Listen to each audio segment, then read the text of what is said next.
We have a long set of slides to go through before we start the demo, so it's probably better just to kind of a start. Yeah, well, let's introduce ourselves first. So my name is Matt Day. I'm a platform architect here at Pivotal. What I'm going to be doing today on my side of the demo is working more through a developer persona. So in this case, I'm a developer working on a new application. I'm going to be super cool, so I'm going to use Spring Boot. Anyone here familiar with Spring Boot? Okay, Yeah, okay. good. And in particular, I'm going to be really, really cool, and I want to use MongoDB. So I've gone to my application ops here. Yeah. Alex, who will introduce himself. I'm Alex. I'm a platform architect here at Pivotal as well. The idea here is I'm the application operator, and my goal in life here is to provide for developers so they actually can develop quicker and better without actually having to wait for infrastructure. Yeah, so we're going to walk through exactly how we would do that, how the request would come in, maybe to run something like MongoDB, how we can get that up and running really quickly for developers, and then we'll show a little bit about how we then get something up and running on the platform using Spring Boot, and we're going to do everything live. Yeah. So if anything goes wrong, please forgive us. Yeah, it can always happen, right? So shall we start with the slides? Yep. That's no slides. Nah, I'm kidding. No slides. Cool. So the requirement here, do you want to start with the requirements, what you need? Yeah, so I need essentially, my requirement is really just, I need an environment to play around with. I want some MongoDB. I've got some test data that I want to use already, some anonymized test data I want to start hacking my app around in. And I've gone to my IT operations and simply asked, hey, can you set me up with something, please? Sure, Matt, I can do that. Let me try. Other way. I've got my I always Mac forget the that. wrong way around. Cool, is that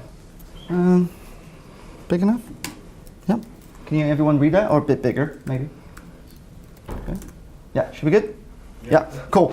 So I'm going to go through what a PKS approach to creating clusters looks like. So I think as I talk to everyone, the idea here is PKS gives the ability to create on-demand clusters of Kubernetes, which is I think there was a question before around what is the difference between Kubo, what PKS brings to the table. One of the things we're trying to do with PKS is the ability of giving the good old marketplace model of creating service brokers to create clusters. So one of the things we're going to guide through you through today is called how does that work. So it's going to be a lot of command line here. So the idea initially is if you want to log into PKS, you need to go through the CLI and say, here's the API for this for PKS. Here's my username. Here's my password, and this is the first step. So when you have PKS after you logged in, you can just create clusters on demand anytime you need. And here I'm just showing what the clusters that I have created. When you're creating clusters, what we're trying to do is we have the concept of plans of clusters. So the idea around the plans of the clusters is you can say, well, I want clusters that can be big for different type of workloads or very small clusters. Imagine I have a cluster that's going to have 3 workers because I want HA on my workers.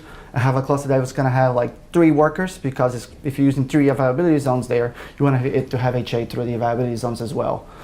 So this is what we generally call the smallest type of cluster you want if you want into HA. But maybe you're just doing development and just want a cluster that's 1 worker and 1 master. So you don't really need to consume that many resources. So every time you create a cluster, you have to bear in mind you consume infrastructure. And not just that, the number of resources, but you can configure the type of the machines you're using. So if you, for example, need the AWS or GCP, you can say I want micro instances for my masters. I want big instances for my workers. So you can configure all of these inside the plan. So if you do PKS plans here, what we can see is there's 3 type of plans in here. And what you can see here, I can name them whatever I want. And not just the size of the clusters, but you can preset configuration to the deployment. So imagine that I want to automatically deploy things like FluentD to take logs out of my cluster. I can preset that configuration as part of the plan. So every time you deploy that cluster, you're getting the automatically with FluentD. So if you have a basic set of requirements, you can include them in the plan. So let's do a PKS create cluster now. Just to show you what a creation of a cluster looks like. So I'm just going to call this cluster demo. Some latency here. Cluster demo, and then that's the name of the cluster. And then I need to specify what's the API endpoint for that cluster. So this is the IP or the DNS entry for the Kubernetes master. So I'm just going to specify here, this is going to be api.pks.pcf.pw. That's it, cluster.pks.pw. Yeah. And then what plan I'm going to be using. And this one I'm just going to create a small to make it simple. So after this is done, what we see here is a fairly simple information about that cluster. So name, cluster demo, the plan, the UID. The good thing about the UID is you can easily relate into, for example, if you're deploying this to vSphere or if you're deploying this to GCP, you can easily find all the instances that get created there. So you can just search for the UID and you can see the cluster there, all the machines and instances you need for that cluster. And in this case, this could be a cluster created for my development project. So Alex is being able to create one either for my team or for my projects or just for all developers. But he's able to create that almost ephemerally. So however he wants to manage that life cycle, whether it's permanent or on demand, he's got a great sort of tool to be able to create and delete and manage their life cycle. Yep. This is a very good point. And I mean, it gives you the choice on how big or small clusters you want to be managing inside your teams. You can have big clusters which are managed by IT, if that's the strategy. You can have smaller clusters that are managed by the app team itself. So you give that flexibility when you're on your type of approach you're using. And then you can see here the last action state is in progress. So if I do PKS clusters now, what it's going to show is this is in progress. That's going to take about 5-10 minutes just to go through because it's creating all these VMs, installing Kubernetes into this. So compared to if you had to do it yourself to this, which automatically does it for you. Yes, please. You have a question? Yeah. Sure. So what you're doing, it's going to do here in less than 10 minutes. You have a cluster that's ready for you to consume. Yes, please. I'm slightly confused. Sure. The developer over there needs a development environment. Why are you creating a Kubernetes cluster? Sure. A lot of the things we're trying to do here, a developer needs a development environment. That's great. And when you have something like PCF or PAS, you can just do CF push what you've been seeing throughout the day. But for example, when you need a database service that's not part of your marketplace, or you need to go and request something to that team to, for example, a MongoDB, which is the case today, that he requires for his development, you need a place where you're going to be able to deploy this MongoDB. On a perfect scenario, when you're already working with your team, the clusters are already going to be created, and you're just going to be creating a MongoDB instance. But through this demo, what we're trying to show is what is the process from having 0 to go into have a Kubernetes cluster and a MongoDB instance. So this could be maybe a multi-tenant environment where I've got different customers or different markets. Really, in reality, create a new No. So you're doing it for the demo. yes, absolutely. That's Absolutely. right, yeah. In a normal scenario, unless you're doing it just for yourself, your team's going to have Kubernetes clusters created where we're just going to be doing the second step of the demo. Okay. An important part to note here as well is that the whole life cycle of the Kubernetes cluster is managed. So availability of the virtual machines as well as their patching, upgrades, updates, everything. So when in the sessions earlier we talked about these day 2 operations, and that's managed by Pivotal Container Services. Do you have a configuration file somewhere? No. Sure, we have a configuration. I can show you later at the end. But the way we do things in PCF, we use a tool called Ops Manager, which is a graphical user interface for configuring all of this. So you have a place where you can do all that configuration, and we can show you at the end, if that's okay. So the next step is I got my clusters created, and now as a developer, what I want to do is really interact with Kubernetes directly. I don't really want to be messing around with custom tools to interact with Kubernetes. So what we do from here is PKS has a very handy tool, which you basically say, I want to get credentials for one of those clusters, which is what I'm doing here now. So what's going to happen in this case is it's going to get all those tokens to access that Kubernetes cluster and save you into a kubeconfig file. So the kubeconfig is actually the file that configures your kubectl command. So from that moment on, once we do this, I actually don't really need to interact with PKS anymore. I'm basically interacting with Kubernetes. So it's that type of experience developers really want, is to interact with vanilla Kubernetes. And PKS itself will tie into UAAC, so we're able to provide role-based access control based on what action someone's able to do, what clusters they can manage, etc. Yeah. So when I do the command, what it does, it created the configuration inside my kubeconfig file. Now what I'm doing is setting the context, so I'm using the configuration I just added to the config file. Switch to the cluster. From here on, I can just do something like, let me see the information of my cluster. For what it says here, I have a Kubernetes cluster that actually has a master, which is the URL you can see here on the top. Heapster, which is a way of taking metrics outside of Kubernetes. kubedns, that creates all the internal DNS connectivity inside Kubernetes clusters. And InfluxDB, where I'm storing all the information for the dashboard. So you can see like little details straight away from having nothing to actually being using a cluster. just for the sake of time, I'm just going through directly with a cluster that's already created while we wait for the other one to be created. But we'll show you at the end. It gets done, for real. Cool. From here on, I think a little bit of what Alex talked about on Helm, it is a kind of a way of, think it as a package manager for Kubernetes. Today, for example, if you're managing a Linux operation system, you're going to have apt-get or you're going to have yum, where you're going to be downloading packages and you want to install your MongoDB. On Kubernetes, what we're trying to do here is kind of the same scenario, but I want to deploy something to Kubernetes to make this whole life cycle a bit easier, instead of you having to understand on how to create all those containers and everything for packages. So to do this, we're going to use Helm. And Helm is divided into two things. Helm has a command line, a client, which is the Helm CLI, and the other part of Helm is the server, which is called Tiller. So when you do Helm init, when you're starting Helm, what you're doing, you're deploying the server part to the Kubernetes cluster, so you can consume Helm charts as part of the cluster. So this is the next step what we're going to do now. So I'm just going to jump in here quickly. Projects, PKS demo, and then Helm. The first step to create Helm and to configure Helm, and it is to kind of making sure we create the users for the service that we're going to be deploying to Kubernetes. So by default, every PKS deployment of Kubernetes is configured as RBAC, so role-based access control. So every time you're deploying something, as good practice, you want to create a user for the services you're deploying, for every deployment you're doing. So as a first step, I'm going to do is kube control, create -f RBAC config, which is just to show you, typo? Yeah. Another proof that this is live. Exactly. I'm not just having. So to show what this is doing is it created a service account and a cluster role binding. So I'm creating all the necessities that Tiller has before it gets deployed.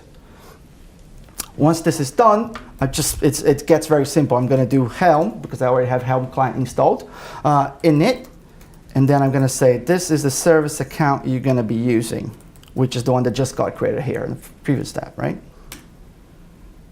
Brilliant. It says Tiller has been installed into your Kubernetes cluster. Please, there's any security way, there's a few more configuration you can do it, but what you get out of this is if you do kube control get all, you're going to get everything that's deployed it, and you're going to be seeing, sorry. You're going to see all the services that are deployed as part of my system namespace, and Tiller is here, right? So from that moment on, I can start consuming charts. So Matt is really looking forward to develop something and he needs MongoDB. So what do I do here? So simple as you're doing apt-get, I'm going to do a Helm search and I'm going to do MongoDB. It just shows me that I have two packages, one stable MongoDB and one for replica sets of MongoDB. So let's just create a MongoDB installation. Helm install stable / MongoDB, right? And then let's call this my MongoDB deployment. Simple enough. And then I had to set a few things like usernames for that MongoDB cluster, a database for that cluster. So I'm going to start setting up these, and I'm going to use my queue here just to remember everything that I need set up.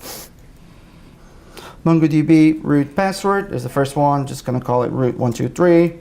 MongoDB database, and it's going to be called Pivotal just to make it simple for Matt. MongoDB username.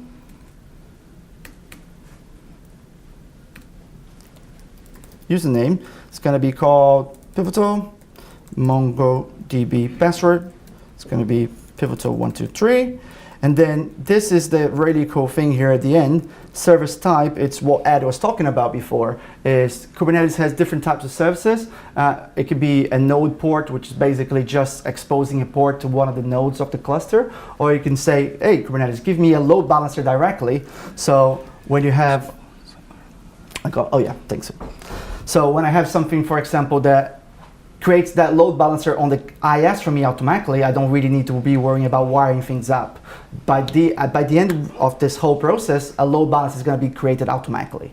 So if you're running on GCP, it's going to use the native GCP load balancers. AWS is going to use the ELBs, or vSphere, it's going to be using NSXT to create those load balancers for you. So Matt just found a typo here. I forgot a space. Just making sure I'm putting a space here. So yeah, is that clear for everyone? Any questions? No? Okay. So install. So it says, oh, I'm creating all of this for you. So if I do kube control get pods initially, it's going to see, well, there's a MongoDB pod starting up here. So pod, just to be a bit clear on Kubernetes terms, pod is the smallest unit you deploy to Kubernetes. So it's deploying a pod that's running MongoDB. On top of the pod, what we deploy is a service. The service is actually how you access a number of pods. So you can have several pods which are just replica of each other, and you put a service on top, which is going to create the load balancing internally to the cluster for those pods. And this is where I can check the IP address of my load balance that got created. Sure. So you can see here MongoDB, it's a type of load balancer and has an external IP address of pending. So pending means GCP is doing its trick and it's doing this trick of GCP and creating the load balancer for us. So in a few seconds, we are going to have an IP address here. So from that moment on, I can just say, Matt, here's your IP address, here's your port of your MongoDB database, here's your username, and here's your password. And he can just go and can move on. So you happy with that? I'm happy with that. How quick was that? Is that fairly quick?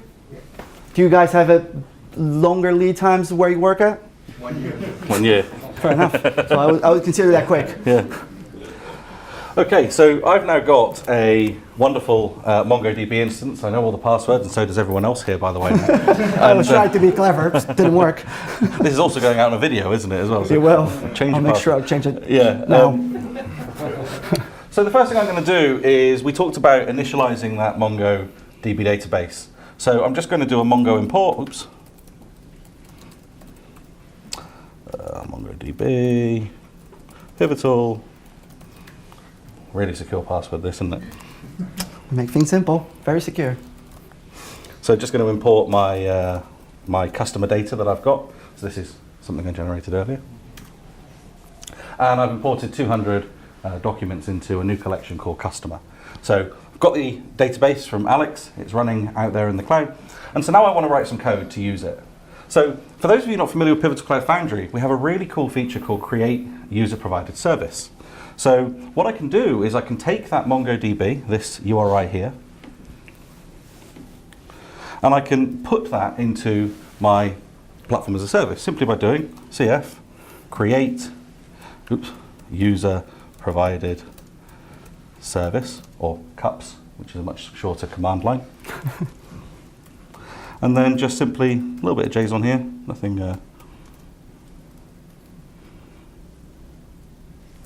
Just that. So I create myself a user-provided service. Now these user-provided services exist both in Pivotal Cloud Foundry and Kubernetes. So I'm able to provide these services to any workload that's running. So whether it's I'm running something in on-premise on PKS in Google Cloud using GKE, yes, GKE, or in any other sort of Kubernetes environment. Oh, I need to give it a name as well, so MongoDB. So I've created my user-provided services, and if I look at my CF services, let me just make this a bit bigger,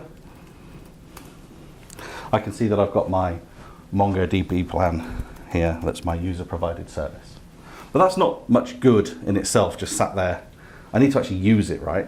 So I need to be able to actually use my data. So at this point, you are jumping into Cloud Foundry. I'm jumping into Cloud Foundry, but they you're are not using Kubernetes. I mean, you're not using Docker. no, I'm not using Docker in this particular case. Right. So I'm using Docker to provide myself with a MongoDB, Okay. which Alex has provided to me at scale in the cloud. And I'm using Cloud Foundry here just to write some simple code to connect to that MongoDB sat in Kubernetes. Okay. But again, because I'm using the service broker here, the concepts would be the same whether I'm building a Docker image or pushing to Cloud Foundry, because we can use the Open Service Broker API. Let's type that terribly. But the Open Service Broker API, otherwise known as OSBAPI, is a standard way of providing these kind of services into containers, whether that's running on platforms as a service like Pivotal Cloud Foundry. Alex or, is there again. Yeah, Alex is there again. There you go. Might be a familiar person there. Or various other platforms as well.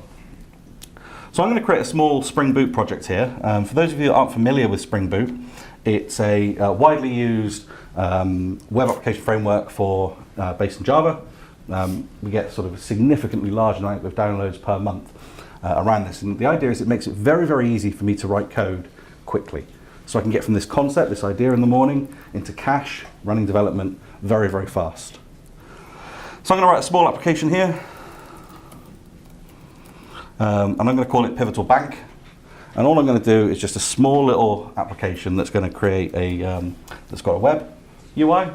Everyone wants a web UI and a web application. I'm going to publish some RESTful data, so just some easy, quick RESTful data based on my MongoDB data store. I'm going to add MongoDB support. I'm going to add something called Actuator, which provides health metrics and so on into my application. And finally, I'm going to add LongWalk, which is just for lazy Java developers like me. You can see with Spring Boot Initializer, this is a really neat way of just starting up a Java project. So I can choose whether it's Maven or Gradle, I can choose whether I'm using Java or Kotlin or other places, and I can start adding lots and lots of dependencies. So it takes care of a lot of the boilerplate that I would otherwise have to manage. So I'm going to just generate this project. Oops, not Chrome. And import this into my super modern Eclipse IDE.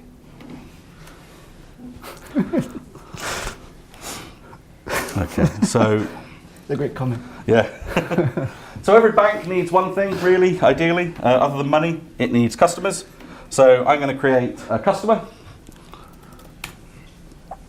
And the only data I'm going to say for my customer is I'm going to give it a primary key, which is an ID.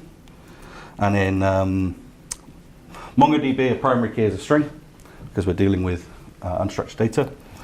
And I'm also then going to just give it a customer name, oops, and an account number. So every bank needs customers, so I've just created a small little plain old Java object here, a Pojo with just primary key, an ID, customer name, and an account number. All I need to do then is just create somewhere to store this stuff. So I'm just going to create a customer repo. I'm going to extend the Mongo repository to do that.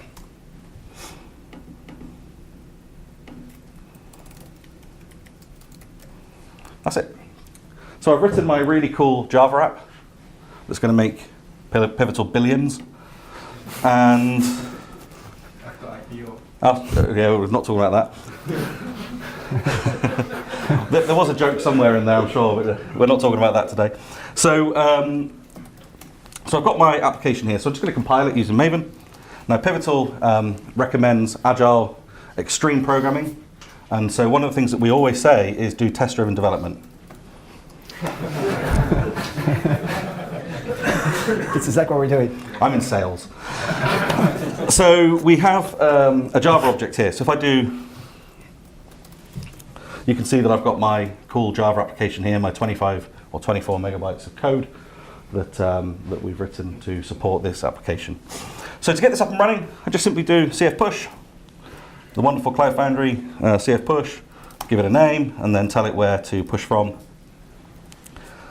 And I don't want to start it. I don't want to start my application just yet. So Cloud Foundry is just going to start it up here. It's going to automatically build me a route into my application and upload. You can see it's only uploaded 300 odd kilobytes. It's not uploaded the whole thing. So we cache the artifacts. So it makes it particularly nice if you're on the end of a slow connection or if you're doing lots of pushes a day and significantly faster over time. So I've got my application, but I want to bind it to that service, right? So I've got that service that we created, the MongoDB. If I look at my CF services, this is sat out there in MongoDB land. So I just do CF bind service bank to MongoDB. Now I'm going to start my app. So in Cloud Foundry, it's saying there you need to restart your app. Every container that's running is ephemeral. So once it's running, it can't be changed. You have to restart it in order for it to be changed, which is what I'm doing here. So let's start the bank up. So we're going to detect what programming languages we've got on offer here. So we've got all kinds. We can be .NET, we can be Node, Go. We detect that because I've not told it anything about my app. I've just said, here's a bank app, run it for me, please. And so in this particular case, we're going to run Java. And one of the reasons I'm demoing this in Cloud Foundry rather than Docker is that if I were to do Docker, I'd need to go and build a Docker image, Docker file, right? And I need to start thinking about things like, okay, how much memory should I give the JVM? Because if you go into a container and do a top, or if you look at your free memory, you're going to see the memory of the hypervisor underneath it, unless you look at specific characteristics within there. So until very, very recent release of Java, the JVM will just look and say, oh, I'm on a system with 32 gig of RAM. Great, I'm going to explode to that, and then you have issues. So as a developer, you need to then start thinking, okay, well actually I need to now constrain that. In Cloud Foundry, we calculate that, so we have a memory calculator that actually calculates how much memory the JVM should use. We also do things like map in the certificates that you should be using. So again, as a developer, I'm not worried about, oh, do I need to include these certificates? They're just there for me. So I've got my application here, and it's uploaded and it's running, so I can click in. And you can see that Spring Boot has automatically built me some REST stuff here. Let me zoom that in a little bit so it's more visible. I'm probably the last person in the world still using Firefox. So, I'm holding on. And I can look here, and you can see now that information that I've pulled in, no smoke and mirrors, is available there directly from MongoDB. So just in a couple of minutes, like live in front of an audience where nothing went wrong, Absolutely nothing. we're able to create a MongoDB running at scale in Kubernetes, right from scratch, a Spring Boot application that takes that information and puts it in a RESTful repository extremely fast. And so where we're talking with our customers where they're saying, well, we would love to start developing some of these new technologies, but it takes us months before we can get there. We're saying you don't have to, right? You can move at speed. Yeah, when you move into production, maybe there's extra things we need to care about here. We might not just trust Helm, but for development, just to get that idea off the ground, that's what we're talking about here, being able to just speed up and get things running fast. So with my app, I can start doing other cool stuff. Just as a small example, if I may, just to indulge me because I get excited and carried away. Let's say that I wanted to get a list of all the customers that I have here, and I want to find them by customer name, ignore case, contains. Oops, not containers, contains. So I want to be able to just find any customer name, case insensitive search, and there contains. Oops. Done Java and its case weirdness. Oops, and semicolon as well. Cool. So I've got, so I've just created this small little, not customer. I've created this small little interface here, this small prototype. Just saying, right, give me a list of customers by name, ignores case, and just contains whatever I want. I'll just recompile this app. We really do recommend test-driven development. Don't do that at home. Yeah, don't do this at home, yeah, absolutely. So I'm just going to re-push the application, and it's going to update the app with some new attributes. Nothing really major I've changed. This time I'm just going to start it straight away.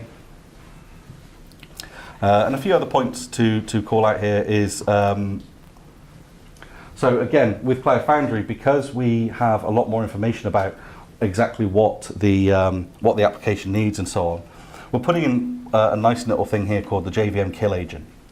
And what this is doing is it's saying, okay, if anything goes wrong with the JVM, which is not uncommon, rather than panic or crash or whatever, just kill the container.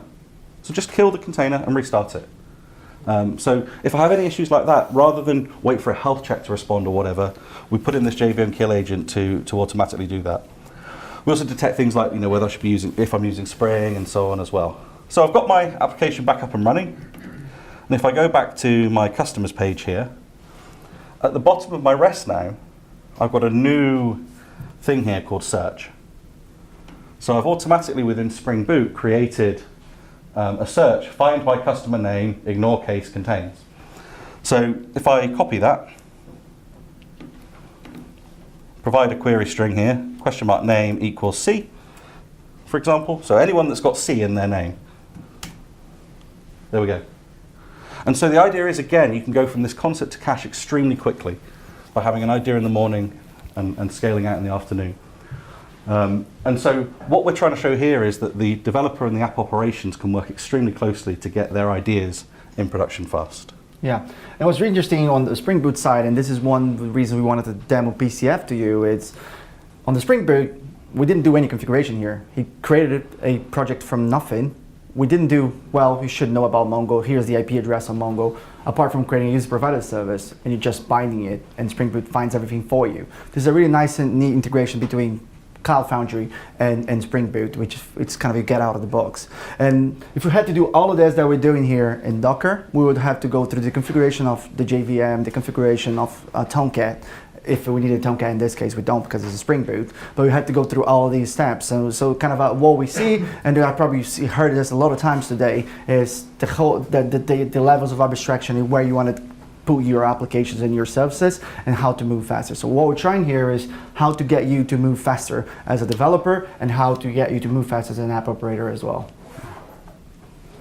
Absolutely. I think this is it, really. Yeah, I think there was a couple of questions around what does the configuration look like? Yeah, that'd be So helpful. this is Operations Manager, which is part of Pivotal Container Services. You can see I've got a number of services running here, and Pivotal Container Services here, as well as Harbor, the registry that we use as part of this solution. So if I go into the Pivotal Container Service, here you can see that the config is simply provided through a graphical user interface. Most of our customers, though, we wouldn't recommend do it this way. We would build automation around this. So we build automated pipelines to automate the infrastructure and patch and upgrade, etc. In fact, while you're live in production. Yeah, which is cool because everything we develop, especially on Ops Manager and every other software that we have, has the concept of API first. So everything that you see on the UI here, we create an API first and then we implement on the UI. So you can do everything that you're doing here through API, so you can automate the whole process. So talking about automation, I was just wondering maybe you guys can help some of my guys understand the difference between the Jenkins and the Concourse. Which one, why the Concourse is better or worse? I wouldn't answer this as better and worse. Okay, the good but thing about Concourse is kind of developer focused, so it's code first. So everything that pipeline you're making is you coding those pipelines. Okay. In Jenkins you can work that way, but you need plugins to do it. Right. We don't recommend preferences. No. There's advantages. The general thing with Jenkins tends to be that a Jenkins server becomes a very unique thing. And so you spend a lot of time looking after Jenkins. That's right. Rather than looking after your pipelines and what you actually want to achieve. With Concourse, what you do is you create your pipeline, and then the Concourse servers themselves are actually stateless. So I can take my pipeline and throw it on any Concourse server. However, generally speaking, Pivotal, we don't recommend for developers. We say, use what you're comfortable with, use the tools that you have. When we talk about Concourse for automating the platform, however, that's where we've built a lot of expertise and experience over the years to be able to say things like, okay, right, every Thursday, let's just rebuild the whole thing. Or, whenever a new patch comes out, we'll see that, we'll approve it, and then we'll just automatically roll that out. And we can do that across many clouds, many platforms very easily.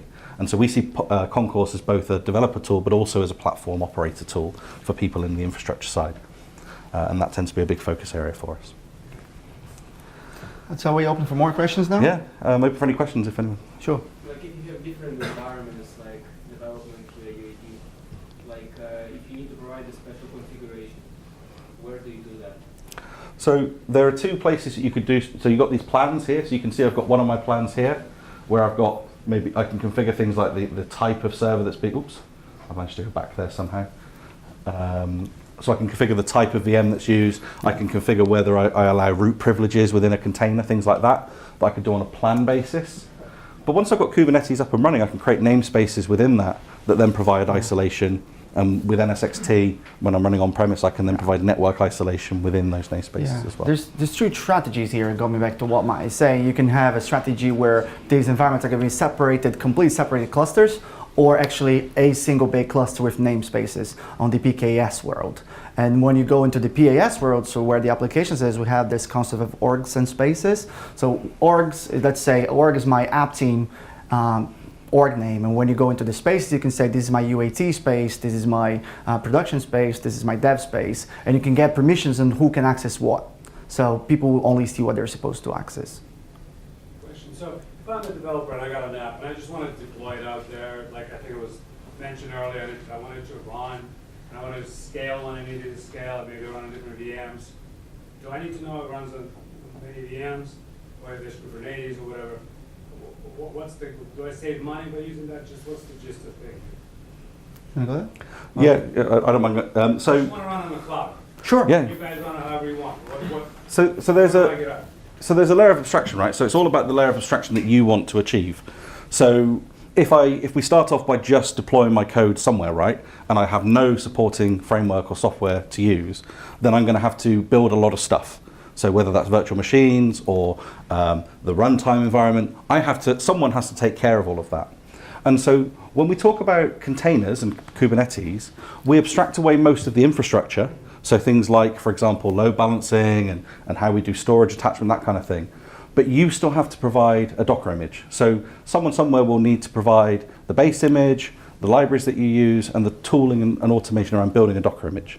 And so your code isn't the layer of abstraction the container is. When we talk about a platform as a service, then the layer of abstraction is purely the code. I give it my code, like I did just now, gave it my jar file, it then figured out what to do with it, and I didn't care how it ran it. And so it's all about the layer of abstraction that you need or want. So if you just want to run in the cloud and you don't care about how it happens, then platform as a service is for you. If you really care about every detail that's happening, maybe you want to go all the way down to bare metal or instances, and a container is somewhere in between. If that helps, I don't know. Yeah, thank you. Okay. Sure. So this is, it's not really have too much difference from cloud as a platform service. Is that correct? Yes, so PKS is delivering container as a service, essentially. So PKS on the container side is essentially providing you a easy to operate Kubernetes environment that you can spin up, create, delete, and upgrade easily. Mm-hmm. Pivotal Cloud Foundry then is providing an additional layer of platform as a service around automating the build, the image, etc. Can I know what the cloud service or operating system you're using for this demo? This is GCP, Google Cloud. Yep, so we're running this, For that demo. but we would run on any major public or private cloud. The cool thing about what we do with PKS and PAS is what you're seeing here, it would look exactly the same, doesn't matter the cloud provider you're working with. Sure. Are you able to change the plan that the cluster's on, like once it's been built, or you have to build a new cluster? No, it's not possible today to change the plan where the cluster is on, but we have some patterns where you can just, that we're explaining you how to move workloads from one plan to another, from one cluster to another. But basically when a plan is created, it is that plan. What you can do with the plan is actually resize the number of workers at this point. So you can say, well, I had 3 workers, now I want more. You can do PKS resize and add more workers. Oh, okay, so you can add like more resources. Yes. To the actual plan. That's right. So if you want to change the cluster just because you need more resources, you actually don't need to do that because you can scale up that cluster. But if you really want to change because you've created a completely new cluster with different set of configurations, then we will work with you and a partner on how to migrate your workloads. Yeah? Sure, just in the back there. I noticed you had an IP address and a MongoDB in there. Is that guaranteed not to change? What happens if the host is running down? Sure, it really depends on the strategy you're using with the load balancer. In this one, every time you create a deployment and you request a type load balancer, it's going to create that IP for you, and it's guaranteed that's not going to change while this deployment is still available. Right? If you delete that deployment and create it again, you're going to get a new IP address when you're using that mode of load balancer. Okay? So what Kubernetes will do when a service is created, it will go down to the cloud that it's running on, and it will request a load balancer if we're doing the type of load balancer. So then it's up to that load balancing service how it then provides you an IP address. So in the case of GCP, we create a front-end load balancer, and that IP address will stay the same for that service for its entire life cycle, whether we upgrade, update, or change it. But as soon as we delete it, that IP address will be released. What Kubernetes does, Kubernetes has 2 separate abstractions. One which is the pod itself, which is where the workload is running, and the other is the service. And in this case, because the service is tied to a load balancer, it's only the load balancer changes that the IP address might change. That's right. All of the pods are there's essentially a service discovery mechanism that's going on constantly. Kubernetes does it as a part of it. So that if the pods are changing, their IP address can change, but the service is a separate abstraction. That's right. That's where the stable IP is. So is that the equivalent of like a VCAP service between Kubernetes and whoever the consuming part? So is equivalent what, sorry? You know, like Cloud Foundry, you try to consume a service through a VCAP service. Yeah, sure. Is that the equivalent, or Yep. we have to use the open service API and write it ourselves? No, so the Open Yeah. Service Broker API is actually taken from the Cloud Foundry service brokers. Yeah. So it was, the Cloud Foundry service broker concept is essentially the I don't know if Alex is in here. He could probably articulate it better than I Yeah. can. But the open source API is based on Cloud Foundry's VCAP services. Yeah, the idea around the VCAP services is you can automate the whole process of creating, for example, MongoDB for PCF. Imagine that we have Helm today, and everything, again, everything that you're doing in Kubernetes has APIs as well. So you could create a service broker yourself, because it's an open standard, that will automatically talk to Helm and create MongoDBs for you, which will be automatically available for you inside Cloud Foundry. Yeah, I mean, then that relieves the need to worry about the IP address and all Right. that. Sure, You yeah, can because the just whole call it platform by- manages this for you. Yes, Yeah. you can just call it by name. That's a very good point. What you're saying is because what Matt did is you asked about the IP address, but that doesn't really matter as much, because when you're doing some sort of a kind of a service broker or user provided service, what the application is looking like is the configuration of your environment variable, not really the IP address directly. So when that changes, as long as you update your service, the application will find, so you don't need to change the application. So the Mongo you created, I'm assuming that you have the image, the document somewhere in your district. Sure. So the actual creation of those images, is that on the side, and it's like it's different ecosystem to support that? Sure. So what we used here today, just to repeat the question, he's asking me if the way we handle the images inside of a Helm chart, for example, it is part of the process. So if when you're working with Helm, what you're trying to do is imagine like a package manager, which is probably going to come up with set configurations, but really that doesn't have the image. So if you're going to create your own charts, and there's loads of them publicly available, which are probably not fit for purpose for organizations like yourselves, but you would need to create all the container images with all the Mongo configuration beforehand. But what the charts makes you do is standardize when you're creating them. So you're basically using the container that's kind of all preset and pre-configured and stored into a registry. We're not building the container is ready for you to consume, and passing a set of configurations to that container so it runs with the information I need. So what I did there was I did pass a bunch of username, passwords, so I injected that configuration inside the container to run it. So if you have an example like you used PCF to run the Spring Boot applications, if I wrote a Spring Boot application and I wanted to run that Right. on PKS, So, okay, there's a few steps that you have to do to get there, and this is one of the reasons we wanted to show the different worlds. If you wanted to run this specific image in Kubernetes, there's a few things you have to do beforehand. First of all is when you're creating a Docker image, generally you start with a Docker file. So you're gonna go into a Docker file and specify a bunch of configurations, for example, which OS does my Docker image will base from. For example, I wanna say this is based from CentOS, or Red Hat, or Debian. And coming back to Cornelius' talk earlier today, you are responsible for managing those. Right, where you kind of getting those based from. If you're getting from a public repository, you can't really control what's going on in there. So if you work in an enterprise, you're probably going to have an internal repository with base images. Once you get to that stage, then you're going to have to do is install the GDK as part of that container. The next step is, if you need Tomcat, in this case you don't really just the GDK, you would have to go and install the GDK in there. And then you're going to have to put your application there. And this is kind of how you base your Docker file, right?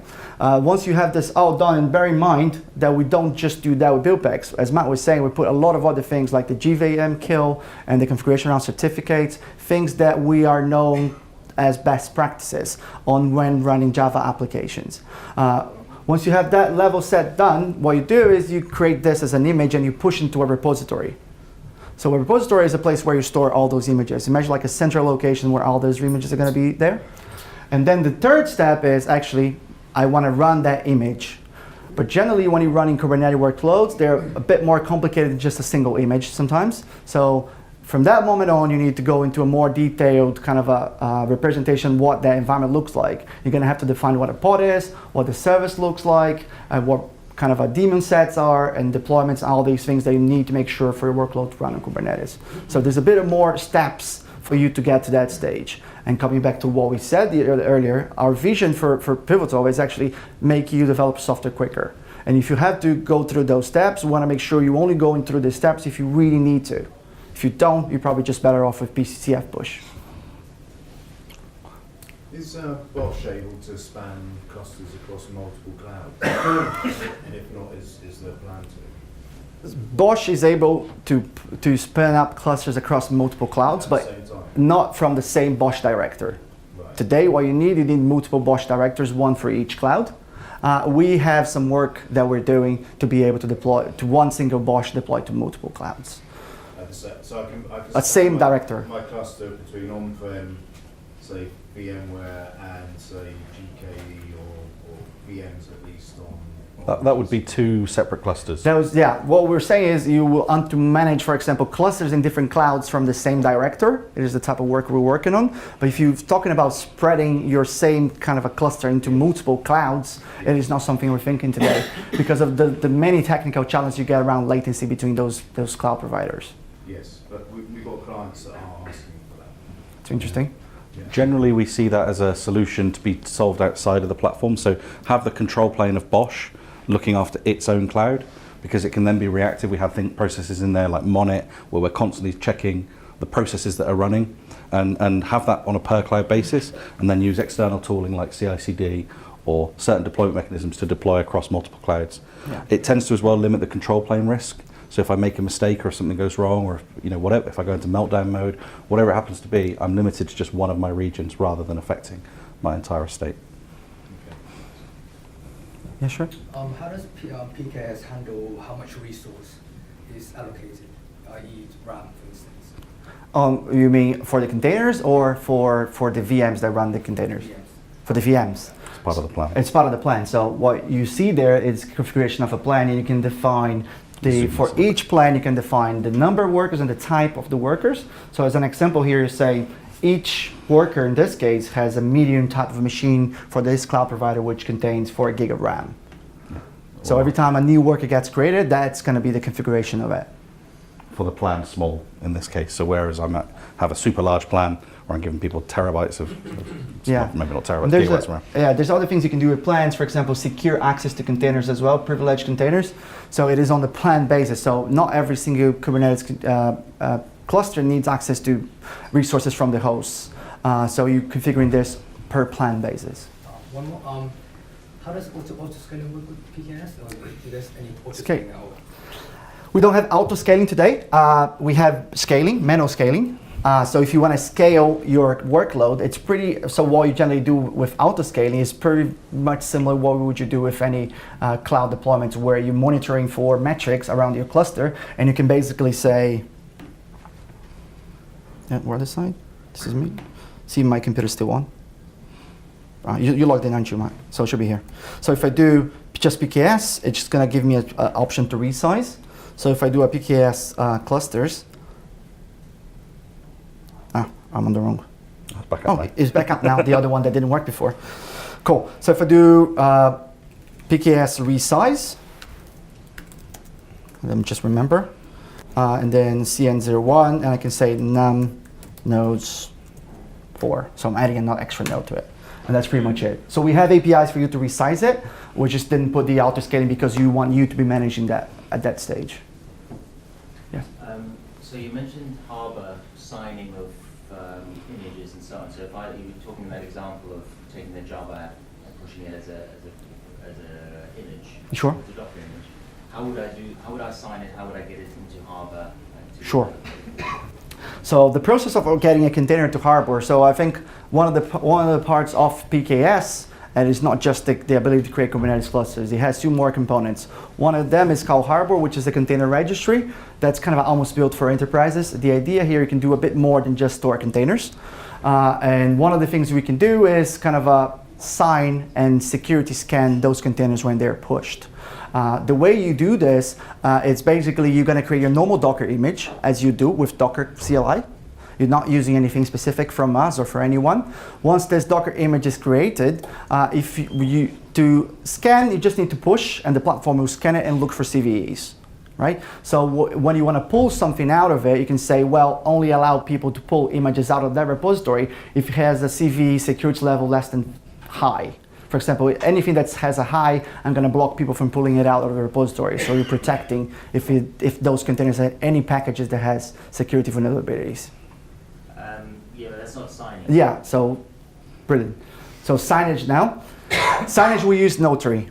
So Notary is a part of the Docker platform as well. So what you do is you log in from Notary into Harbor. So you're going to have a username and a password and a way to log into Harbor.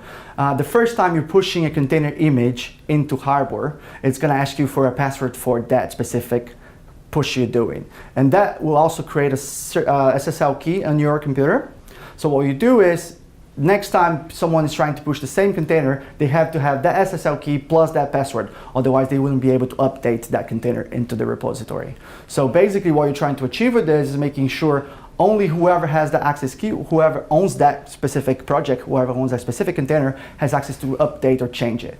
Okay, so it's about pushing, it's not about running. So can you prevent anything from running that hasn't got all of these signatures or something? Yes, so there is a kind of a per project level.